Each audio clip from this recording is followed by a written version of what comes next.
Don't panic, people. A God of War Ragnarok review is coming to you all in good time, but I do have to actually complete the game first and enjoy it along the way. I'd like to hope anyway. So keep your eyes peeled for that in the coming weeks. Meanwhile, I stupidly promised I'd have the review up for this tonight without realising my schedule was a bit too manic to be doing it tonight. I might be smiling, but on the inside my body is saying, help me. That's why we've got the magic coffee juice to give us the beans.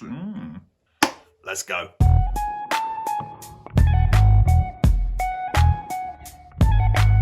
Hello everyone, welcome to IMO Reviews, both old faces and new.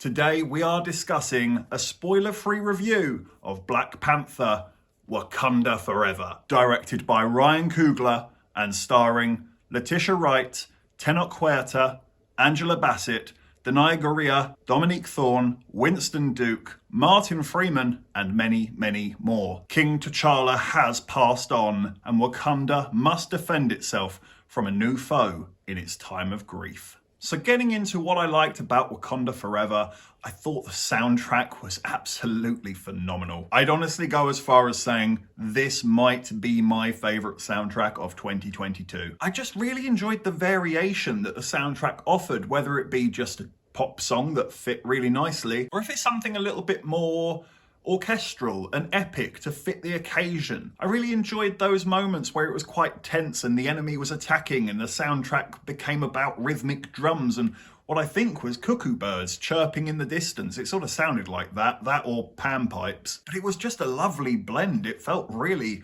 original and fit the film wonderfully. I also thought the action was outstanding. It's choreographed very nicely and it's hugely entertaining. The camera isn't wobbling around left to right. You can follow all of it very easily. And it did feel like it had some weight and gravitas to it, which is what I've been wanting from Marvel, mostly in Phase 4. I don't want TikTok dances and comedy specials. What I like about the MCU is that they do exactly the opposite of that. They take something that really shouldn't be taken seriously, a man who's like 300 years old and frozen in ice and has a super soldier serum, and they actually make it somewhat realistic and make you care about that quite bizarre scenario. And Black Panther Wakanda Forever goes back to that idea. As much as all of this is so blasé and out there and just clearly comic book stuff, it felt impactful. It had a weight to it, and I felt like it mattered. I also thought there were some excellent ideas in this movie, and they are explored very nicely. There is a lot of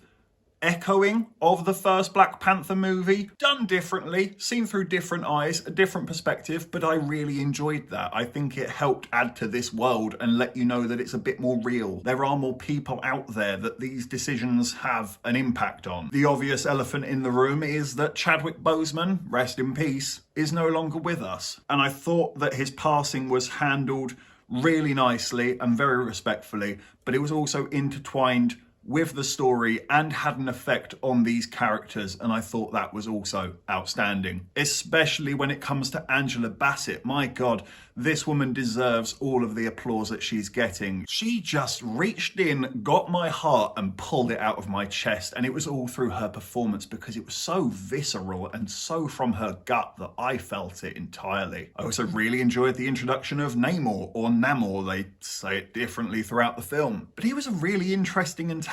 Again, Black Panther offers a complicated villain that you want to know more about. Letitia Wright deserves a whole lot of respect and credit for displaying such a growth in her character and stepping up to the plate to be the lead of this movie, which is probably not at all what she signed on to when she first got the part in the first Black Panther. It really is a credit to her to be that adaptable and to grow and change and not just do it as an actress, but do it as a character as well. However, I do have some small complaints. Don't hurt me. Don't hurt me. And I'll start with one of the smaller complaints because I do think this one's a little bit, throw it to the wind. Does it really matter? There are a few moments throughout the movie where there are just those illogical conveniences in places where they really don't need to be. You know that it's only conveniently done that so that the story can progress. Always annoys me when that happens, you know, when someone's got a gun to the person's head right here and yet in that convenient moment, that's when the gun's gonna jam. And no, that doesn't happen in the movie. Again, no spoilers, I purposely just threw a wild one out there. And none of them were as dramatically bad as the example I've just suggested, but there were a few where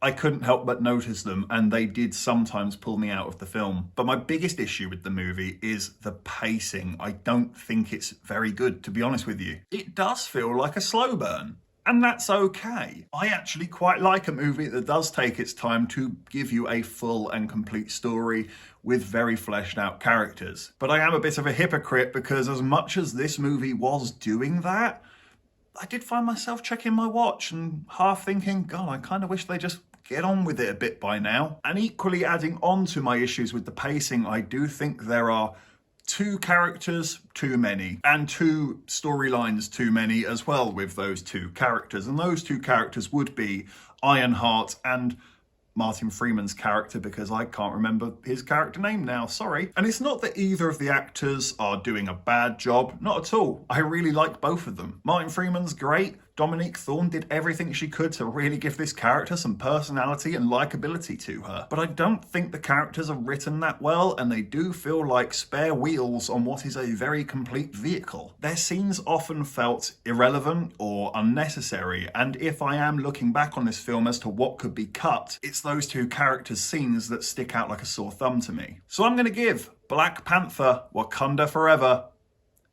an 8 out of 10. It's unnecessarily long and it can be a little bit unfocused at times. But looking past that, you'll have a lot of fun with this in places, especially in the action and the world building. And it is a hugely respectful sequel that I am still recommending you go out to see. I mean, who am I kidding? It's a Marvel movie. You're definitely going out to see this. Thank you for watching this video. We really do appreciate it. If you could hit that like button and the subscribe button on your way out, or you could even hit the comment section if you want to stick around, because it really does make all the difference to this channel.